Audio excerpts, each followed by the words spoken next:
Hello friends, कैसे हैं आप लोग। उम्मीद करता हूँ अच्छे ही होंगे। मैं इंजीनियर किशोर कुणाल स्वागत करता हूँ आपके अपने यूट्यूब चैनल गवर्नमेंट नौकरी पाठशाला जीएमपी में।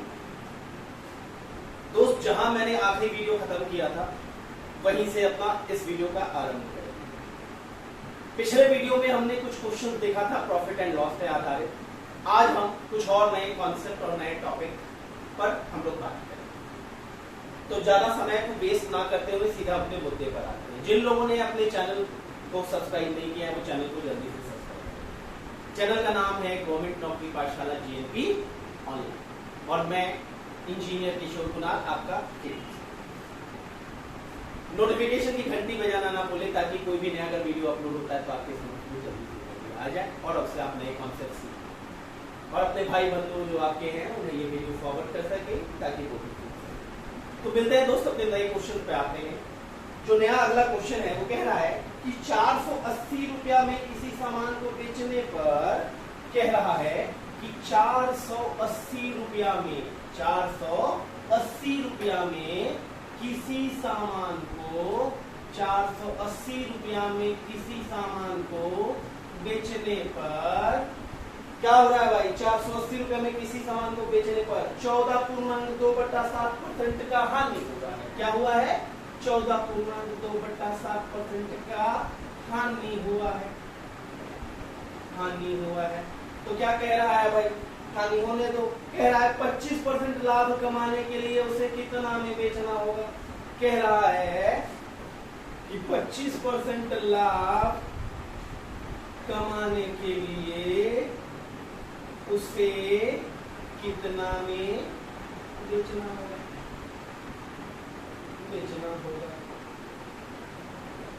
तो रे बाबू, ये जो सवाल है ना, ये सवाल अधिकतर पूछा ही जाता है। ठीक है, बहुत सारा मेथड है। हम अपना वही पुराना वाला मेथड जो है उसी को हम लोग क्या करेंगे, फॉलो करेंगे और उसी को फॉलो कर हम लोग नया वाला निकालने का। लास्ट वाला क्वेश्चन ध्यान होगा, उसमें क्या किया था कि जो भी आपको प्रॉफिट लॉस दिया हुआ है उससे बट्टा में करके सीपी और एसपी का अनुपात निकालेंगे। अनुपात निकालने के बाद क्या होता है, दोनों का जो लाभ प्रतिशत होगा वो क्रय मूल्य पर न कैलकुलेट होगा। तो हमको क्या करना होगा, क्रय मूल्य को बराबर करना होगा और क्रय मूल्य को बराबर करने के बाद एक का विक्रय मूल्य दिया हुआ है, दूसरा का विक्रय मूल्य निकालना है, तो उसको सॉल्व करेंगे। तो बाबू क्या कह रहा है यहाँ 14.2/7%। 14.2/7% का मतलब कितना, ये हो गया 100/7 यानी 1/100 से गुना किया तो ये क्या हुआ 1/7। ये क्या हुआ 1/7। दूसरा का क्या है 25%। इसका माने क्या हो गया 1/4। क्या हुआ 1/4। अब देखो तो ये 7 क्या है सीपी, ये 14/7 क्या है हानि, तो ये क्या हो गया लॉस। ये 25% क्या है लाभ, तो ये क्या सीपी, ये क्या प्रॉफिट, ये क्या लाभ। तो पहलका वाला केस में देखो, पहलका वाला केस में क्या कह रहा है, सीपी जो है आपका 7 है तो एसपी क्या होगा बाबू 7 रुपया में कोई सामान खरीदा, 1 रुपया के लाभ पर क्या किया बेचा। 7 रुपया में कोई सामान खरीदा और 1 रुपया के लाभ पर उसको बेचा होगा, तो जो सामान का दाम होगा वो क्या हो जाएगा। देखो तो 1 रुपया का लाभ नहीं है भाई, यहाँ हानि है। 1 रुपया का लाभ नहीं है, हानि है। तो एसपी कितना 6, सीपी 7, 1 रुपया लॉस, तो एसपी कितना 7 का ही, तो एसपी 6 हो गया। एसपी माने विक्रय मूल्य, सीपी माने क्रय मूल्य। दूसरा का केस का कह रहा है भैया 4 रुपया क्रय मूल्य, 4 रुपया क्रय मूल्य। 4 रुपए में सामान खरीदा, 1 रुपया के लाभ पर बेचा, तो विक्रय मूल्य का हो जाएगा, विक्रय मूल्य हो जाएगा 5। तो समझ पा रहे हैं। अब क्या बताए थे आपको कि जो क्रय मूल्य का है अनुपात उसको बराबर कर दीजिए, तबे ना क्रय मूल्य का बराबर हो जाएगा तो विक्रय मूल्य आराम से निकल जाएगा। बराबर करने के लिए क्या कह रहा है गुना में, अगर ये 7 है और ये 4 है तो ऊपर वाला को 4 से गुना और नीचे वाला को 7 से गुना अगर कर देंगे तो निकलेगा कि नहीं। देखिए तो 7 चौका 28, 7 चौका 28, 6 चौका 24, 6 चका 24, यहाँ भी 7 चका 28, 7 चका 28, 7 पचे 35, 7 पचे 35। अब देखिए तो दोनों का क्रमूल बराबर हो गया, दोनों का क्रमूल बराबर हो गया तो अभी क्रमूल वाला से तो हम कर सकते हैं ना। क्या कह रहा है 480 रुपए में बेचा है, किस पर, पहल का केस पर। पहल का केस पर कितना, ये आपको कह रहा है 480 रुपया। ये जो 24 है, 24 का मान कह रहा है आपको कितना, 480। देखिए तो क्या गुना हो रहा है, 20 गुना, 20 गुना हो रहा है तो नीचे वाला भी कितना गुना होगा, 20 गुना, तो नीचे वाला कितना निकल गया, 700 रुपया। यानी 25% लाभ कमाने के लिए उसको 700 रुपया में सामान बेचना था। ठीक है, तो ये आपका आंसर। समझते हैं दोस्त कि क्या हो रहा है। 14.2/7 का हानि 1/7, 6 आपका आ गया क्रय मूल, आपका 7 विक्रय मूल तो 6 आपका आ गया क्या, विक्रय मूल। 7 अगर क्रय मूल तो 6 विक्रय मूल, 25% लाभ, 4 अगर क्रय मूल तो 5 विक्रय मूल। दोनों को बराबर करो तो ये 7 चका 28, ये 4 7 28, 6 चका 24, 5 7 35। 24 का वैल्यू 480 दिया हुआ है, 24 का वैल्यू 480 दिया हुआ है, 35 का वैल्यू 700 हो जाएगा। ठीक है, अगला क्वेश्चन करते हैं।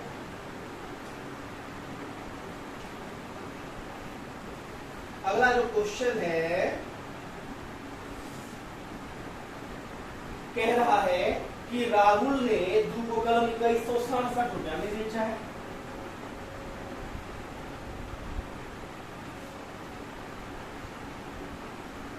क्या कह रहा है भाई कि राहुल जो है दूगो कलम, राहुल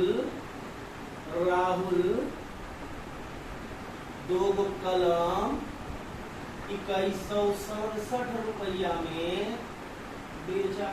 ठीक है जी, बेच दिया। अब क्या, राहुल दूगो कलम 2167 रुपया में बेचा है। एक को 10% के लाभ पर तथा दूसरे को 10% के हानि पर बेचा है।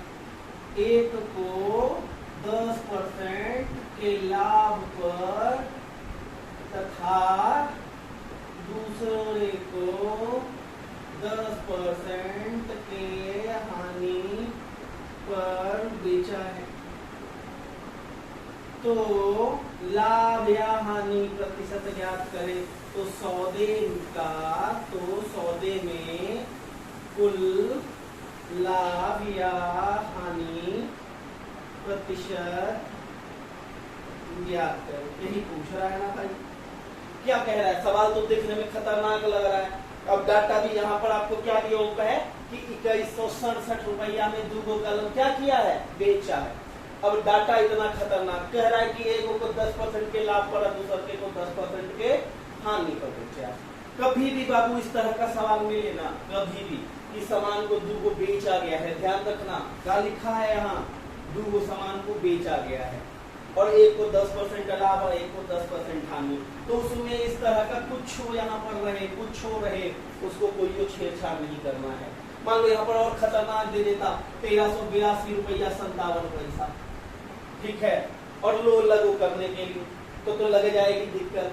ठीक है, तो इसीलिए इस तरह का सवाल में ऊपर में कुछ हो दिया रहे। अगर ये दोनों प्रॉफिट और लॉस का परसेंट दोनों अगर बराबर रहे तो डायरेक्ट हम लोग फॉर्मूला लगाएंगे R² बटा में 100। डायरेक्ट हम लोग क्या लगाएंगे फॉर्मूला, R² बटा में 100। यहाँ R क्या हो गया, ये जो परसेंट दे रखा है ना उसी को R कहते हैं। तो भैया ये R क्या है, 10, 10 का स्क्वायर बटा में 100 यानी क्या हो गया 4% नहीं, क्या हो गया 1%, क्या हो गया 1%। अब भैया कह रहा है कि लाभ होगा कि हानि, तो ऐसा कभी भी सवाल रहे कि बराबर लाभ परसेंट पर बेचा जाए और उतना ही हानि परसेंट पर बेचा जाए, तो हर केस में इसमें क्या होता है कि हानि होगा, हर केस में क्या होगा कि इसमें हानि होगा। तो इसका आंसर क्या हो जाएगा कि 1% हानि, क्या हो जाएगा 1% हानि। सवाल कुछ भी रहे, दो अगर डेटा सेम है, 10% लाभ 10% हानि, ऊपर में बेचा गया दिया हुआ है सेलिंग प्राइस, तो हमेशा इस केस में हानि होगा। निकालने का तरीका जो भी परसेंट दिया हुआ है उसको स्क्वायर कर दें और 100 से। ठीक है दोस्त, अगले सवाल कर देते हैं।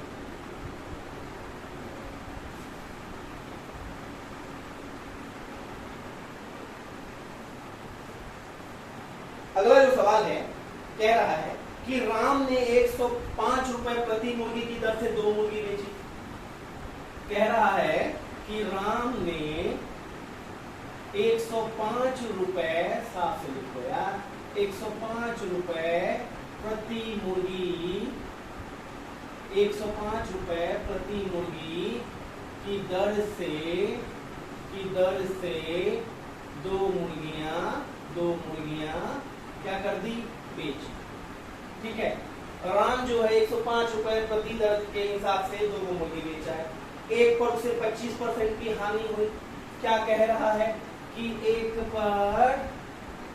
पर उसे 25% की हानि हुई तथा दूसरे पर उसे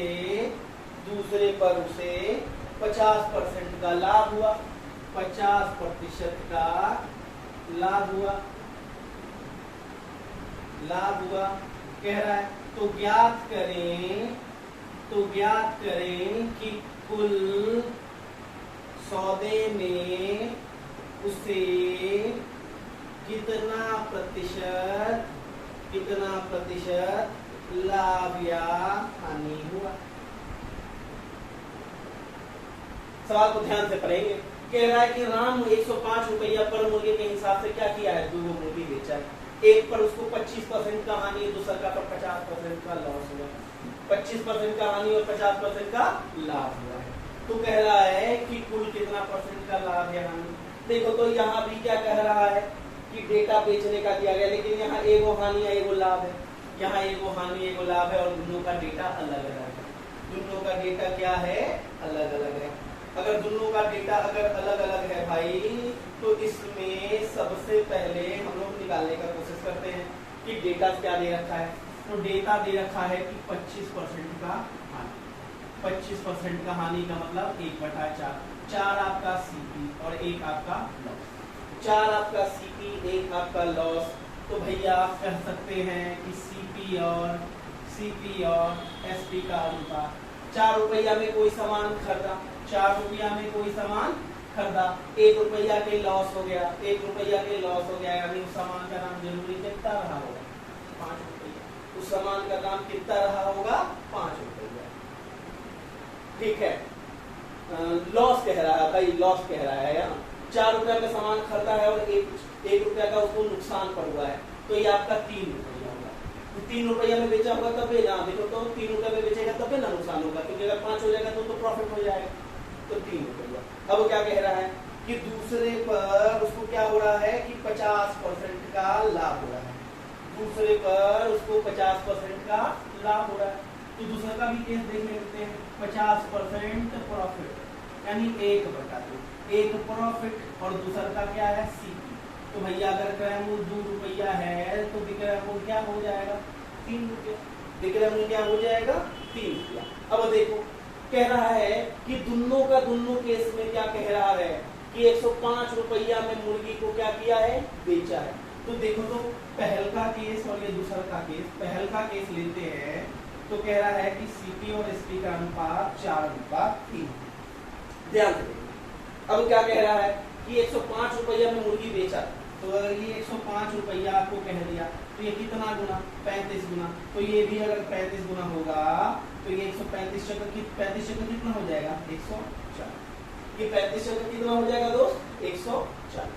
अब दूसरका वाला केस देखते हैं। दूसरका वाला क्या कह रहा है कि दूसरका वाला में कह रहा है कि ये 2 है, ये 3 है, और दूसरका वाला में केस में क्या कह रहा है कि 105 रुपया में बेचा था। तो ये भी क्या हो रहा है भैया, 35।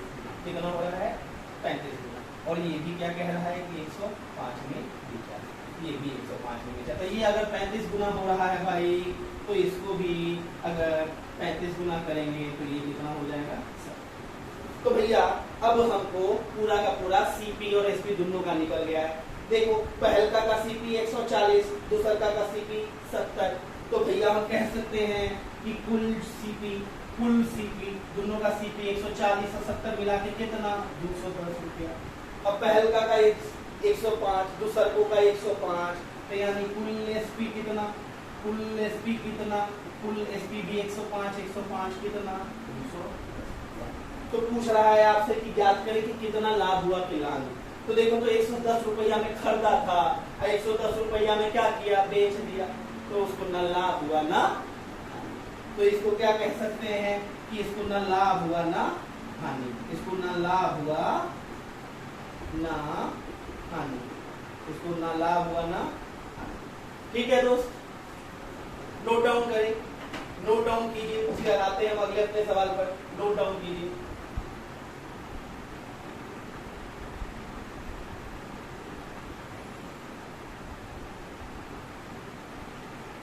अगला आपको कह रहा है कि राधा ने एक घड़ी को, राधा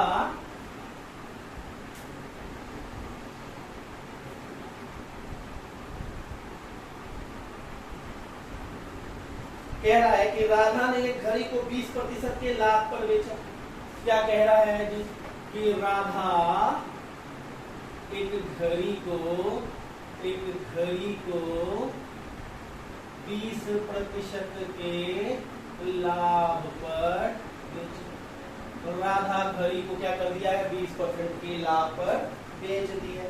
अब क्या कह रहा है, यदि उसने इसे 10% कम में खरीदा होता, क्या कह रहा है कि यदि उसने इसे 10% कम में खरीदा होता, लिखिए, यदि उसने इसे 10% कम पर खरीदा होता, 10% कम पर खरीदा होता तथा 30 रुपए कम में बेचा होता, तथा 30 रुपए कम में बेचा होता, तथा 30 रुपए कम में बेचा होता। ठीक है, 10% कम पे खरीदा होता और 30 रुपए कम पे बेचा होता, 30 रुपए कम पे बेचा होता।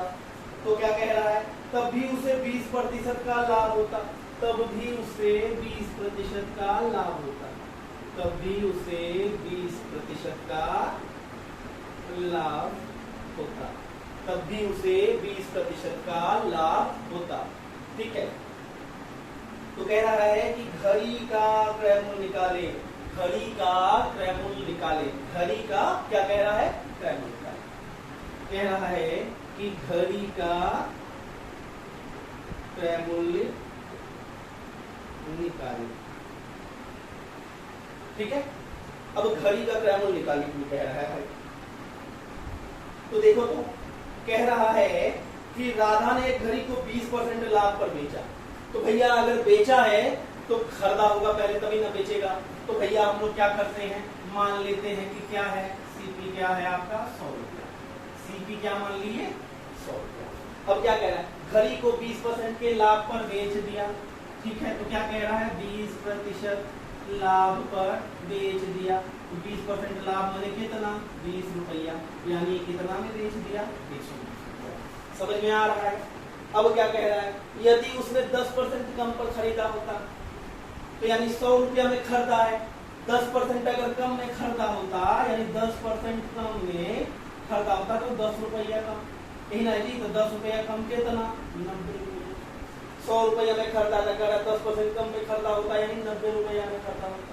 अब क्या कह रहा है, तथा 30 रुपए कम में बेचो, तब भी उसे 20% का लाभ होता। क्या कह रहा है, तब भी उसे 20% का लाभ होता। तो भैया कह रहा है कि तब भी उसको क्या होता, 20% का लाभ होता। 20% का लाभ माने कितना, 20% का लाभ माने आपको क्या हो जाएगा, 90 प्लस 90 गुना 20%, यानी 90 प्लस 18 इज इक्वल टू 100। ठीक है, अब क्या कह रहा है कि 20% पर अगर लाभ होता, तो यहाँ पर क्या कह रहा है कि उसे 30 रुपए कम में बेचा होता। यानी पहले क्या है, 120 रुपए में बेच रहा था, पहले क्या था, 120 रुपए में बेच रहा था। अब कितना में बेच रहा है, 108 रुपए में बेच रहा है। यानी 100 अगर माने हैं तो बेचने में कमी कितने का हो गया, बेचने में कमी कितना, 12 रुपया। बेचने में कमी कितना हो रहा है, 12 रुपया। क्वेश्चन में कितना कह रहा है, 30 रुपया। क्वेश्चन में कितना कह रहा है, 30 रुपया। तो भैया कह रहा है कि 12 रुपया का मान 30 है, 12 रुपया का मान 30 है, तो आपको 1 रुपया का मान कितना हो जाएगा? 30 बटा में 12, यानी मोटा मोटी 12 की 96, 8.5। एक का दाम कितना हो जाएगा?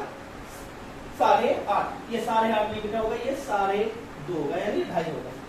30 बटा 12 यानी 2.5। अब पूछ रहा है आपसे क्या कि क्रय मूल्य निकालें। क्रय मूल्य माने कितना थे? 100 रुपया, यानी एक का मान अगर 2.5 है तो 100 का मान क्या हो जाएगा? 2.5 गुना में 100 इज इक्वल टू 250। तो यही आपका सवाल है। खरी का जो क्रय मूल्य है वो 250 समझेंगे। क्रय मूल्य मान लिया कितना? 100 रुपया। 20% लाभ पर बेचा, कितना में बेचा? 120 रुपया। कह रहा है 10 रुपया 10% कम में खरीदा होता तो कितना में खरीदा होता? 90 में। क्या कर रहा है? तभी 20 का फायदा, 90 का 20% में 18 रुपया, यानी टोटल 108 रुपया। पहले बेचा था 120 में, अब बेच रहा है 108 में। कितना का अंतर? 12 का। यहाँ कितना का अंतर? 30 का, यानी 12 का मान 30, 1 का मान 2.5, तो 100 का मान 250। यही है। थोड़ा सा डिफिकल्ट सवाल है, लेकिन इसको आसानी से ऐसे करके आप बना सकते। नोट डाउन कीजिएगा, फिर हम आते हैं अपने अगले सवाल पर।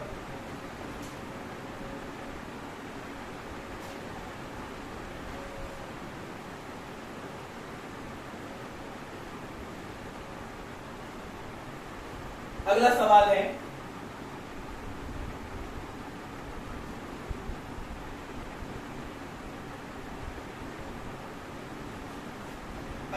है सोहन ने 7 रुपए के भाव से कुछ अंडे खरीदे। सोहन ने क्या कह रहा है? सोहन ने 7 रुपए के 5 के भाव से 7 रुपए में 5 के भाव से कुछ अंडे खरीदे। ठीक है भैया, खरीद लिया सोहन 7 रुपए में 5 के भाव से अंडा। अब क्या कह रहा है? कह रहा है कि उसको 10 रुपए में 7 के भाव से बेच दिया। उसको 10 रुपए में 7 के भाव से बेच दिया भाई, बेच दिया। उसको 10 रुपए में 7 के भाव से बेच दिया। पूरे सौदे में उसे 2450 रुपए का मुनाफा हुआ। पूरे सौदे में उसे 2450 रुपए का मुनाफा हुआ। अब क्या कह रहा है? तो कितने अंडे का कुल सौदा किया गया था? तो कुल कितने अंडों का सौदा किया गया था? यही पूछ रहा है आपसे। किया गया था। सवाल पढ़िएगा। सवाल कह रहा है कि सोहन ने 7 रुपए के भाव से कुछ अंडे खरीदे तथा 10 रुपए में 7 के भाव से बेच दिया, और पूरा का पूरा जो सौदा था उसमें उसको 2450 रुपए का प्रॉफिट हुआ। ठीक है, उसमें पूरे में उसको क्या हुआ? 2450 रुपए का प्रॉफिट हुआ। तो आपको निकालना है कि कुल कितना अंडे का सौदा हुआ। अब देखिए, तो अब यहाँ पर देखिए तो अंडा का संख्या क्या है? हमको अंडा का संख्या ही निकालना है। ध्यान देखिएगा, यहाँ को पूरा अंडा का संख्या निकालना है। यहाँ पर अंडा का कितना दिया हुआ संख्या? 7 रुपए में 5 अंडा, और ये क्या दिया हुआ है? 10 रुपया में 7 अंडा। 7 रुपया में 5 अंडा और 10 रुपया में 7 अंडा। तो हम कुछ अंडा मान लेते हैं कि इतना अंडा होगा। ठीक है, 100 मानेंगे तो यहाँ पर काम नहीं बनेगा, कहेंगे एगो 5 है एगो 7 है, काटा पीटी में दिक्कत होगा। काटा पीटी में क्या होगा? दिक्कत होगा। तो हम क्या मान लेते हैं कि उसको क्या हुआ था? 35 अंडा। 35 अंडा ऐसा है कि 5 से भी कट जाएगा और 7 से भी कट जाएगा, 5 से भी कट जाएगा और 7 से भी कट जाएगा। तो हम यहाँ पर क्या मानते हैं कि माना कि कुल अंडों की संख्या कितनी मान लेते हैं भाई? अंडों की संख्या बराबर में 35। ठीक है, कुल अंडों की संख्या क्या हो गया? 35। यही ना मान लिए। अब बताओ तो कुल अंडा अगर 35 है तो 35 अंडे का क्रय मूल्य अगर निकालना हो 35 अंडों का क्रय मूल्य अगर निकालना हो तो कैसे निकलेगा? देखो तो 7 रुपए में के गो अंडा? 5 गो, यानी 7 रुपए में 5 अंडा। 7 रुपए में 5 अंडा यानी 5 अंडे का दाम 7 रुपया। 5 अंडे का दाम 7 रुपया। तो एक अंडे का दाम 7/5। 5 रुपये का क्या बोल रहा है? 5 अंडा का 7 रुपया, तो एक अंडा का 7/5। तो उसी तरह से 35 अंडे का क्या निकल जाएगा? 7/5 गुना में। समझ पा रहे हैं? 5 अंडा का दाम 7 रुपया, तो 35 अंडे का दाम कितना? तो ये कितना आ जाएगा? ये आ जाएगा आपका कितना? 40। ये आपका आ गया कितना? 40। उसी तरीका से अब 35 अंडे का क्या करते हैं? विक्रय मूल्य निकाल लेते हैं। 35 अंडे का विक्रय मूल्य निकाल लेते हैं। तो देखो 35 को अंडा का विक्रय मूल्य उसी तरीका से क्या कह रहा है कि 7 गो का दाम 10 रुपया। 7 गो का 10 रुपया, तो एगो का कितना? एगो का 10/7। 7 गो का 10 रुपया, तो एगो का 10/7। तो 35 गो का 10/7 गुना में 35, तो ये कितना हो गया? 50। ये कितना हो गया? 50 रुपया। तो देखो 35 अंडे का आपका क्रय मूल्य 49 रुपया और 35 अंडे का विक्रय मूल्य कितना हो गया आपका? 50 रुपया। तो बताओ आप कि 35 अंडा पर आपको लाभ कितना हुआ? 35 अंडा पर लाभ कितना हुआ? 35 अंडा पर लाभ 49 और 50 में से कितना? 1 रुपया। समझ पा रहे हो? 35 अंडा पर कितना हुआ? 1 रुपया का लाभ हुआ। तो बताओ कि 2450 रुपया का लाभ पूछ रहा है, तो 2450 रुपए का लाभ कमाने के लिए इसको 2450 से गुना करना पड़ेगा, तभी तो 2450 रुपया आएगा। अब इधर 2450 से गुना किए हैं तो इसको भी 2450 से भी गुना करेंगे। इसको भी क्या करेंगे? 2450 से गुना करेंगे। तो 2450 से अगर इसको गुना कीजिएगा तो चेक कर लीजिएगा आंसर आएगा 857501। 857501 मिला लीजिएगा इसको। 85,750 अंडा उसको 2425 रुपए का लाभ कमाने के लिए उसको खरीदना बेचना पड़ेगा, यानी कुल इतने का सौदा उसको। ध्यान से देखिएगा, सवाल थोड़ा सा पेचीदा है। सवाल ये कम आपको मिला होगा। कह रहा है कि 7 रुपए में 5 गो अंडा खरीदा और उसको 10 रुपए में 7 गो के हिसाब से बेच दिया, और कह रहा है कि 24 से 50 रुपए का मुनाफा कमाने के लिए कितना अंडा का खरीद बिक्री इसको करना पड़ेगा। देखो तो 5 गो अंडा का 7 रुपया क्रय मूल्य, तो 35 अंडा का क्रय मूल्य 50 रुपया। 7 गो का 10 रुपया भी क्रय मूल्य, तो 35 गो का भी क्रय मूल्य 50 रुपया, यानी 35 अंडा पर लाभ कितना? 1 रुपया। 1 रुपया लाभ के लिए 35 गो अंडा बेचना पड़ेगा। 1 रुपया के लिए 35 गो अंडा, तो 2450 के लिए कितना अंडा? 50। क्लियर है? आते हैं अपने अगले सवाल पर।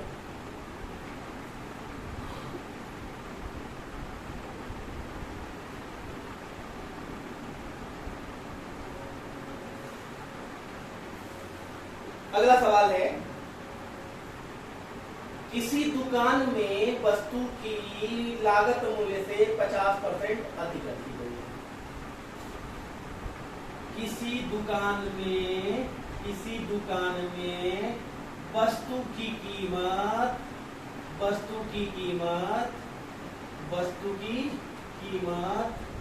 लागत मूल्य से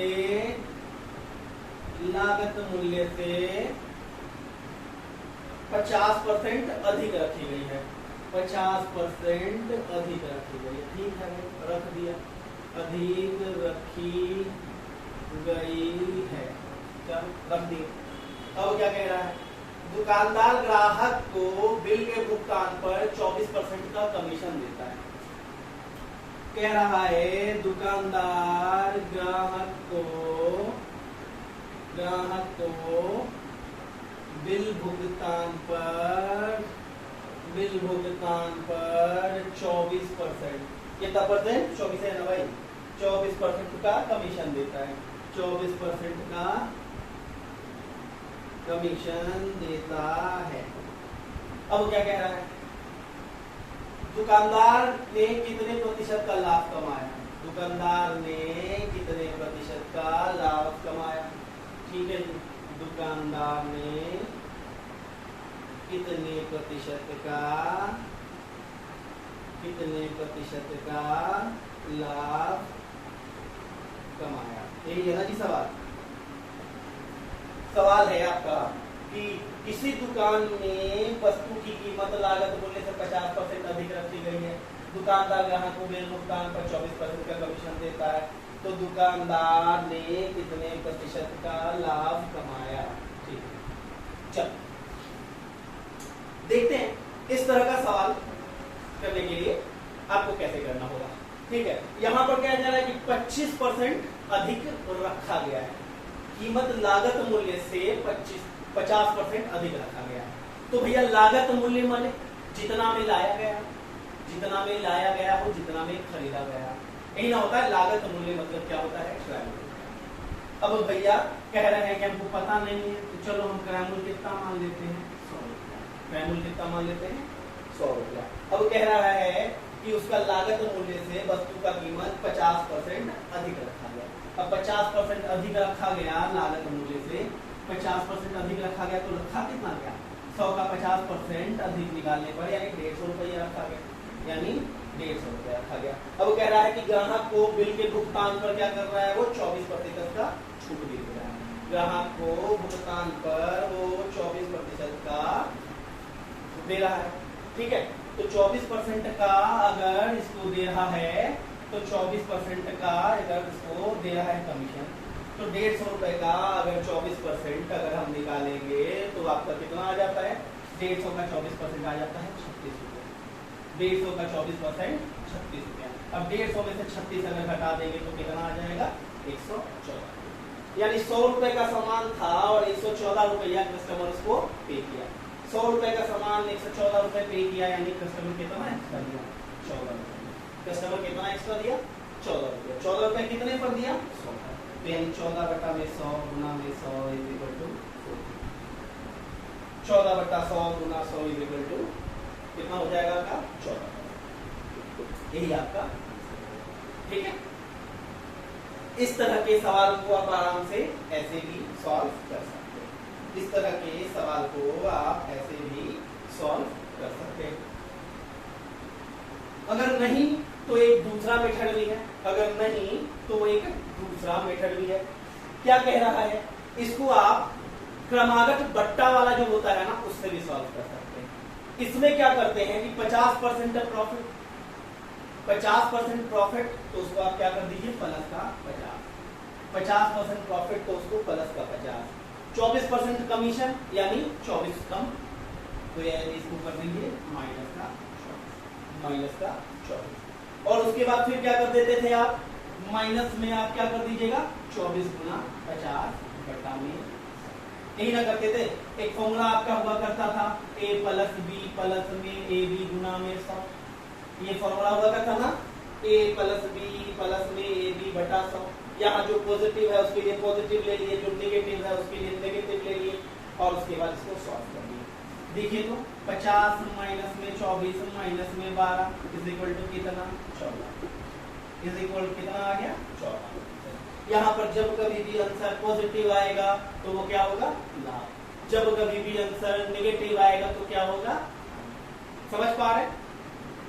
ठीक, तो दोस्त ये था हमारा पार्ट 2 के कुछ क्वेश्चन। अगले वीडियो में हम लोग जो मिलेंगे तो हम लोग कुछ और नए क्वेश्चन पर हम लोग सीखेंगे कि कैसे सॉल्व करना है। कुछ नए क्वेश्चन को हम लोग सीखेंगे कि कैसे सॉल्व करना है। दोस्तों वीडियो से बने रहिएगा जरूर, और चैनल को सब्सक्राइब करिएगा। चैनल का नाम है गवर्नमेंट पब्लिक पाठशाला GNP ऑनलाइन, और मैं आपका केतु।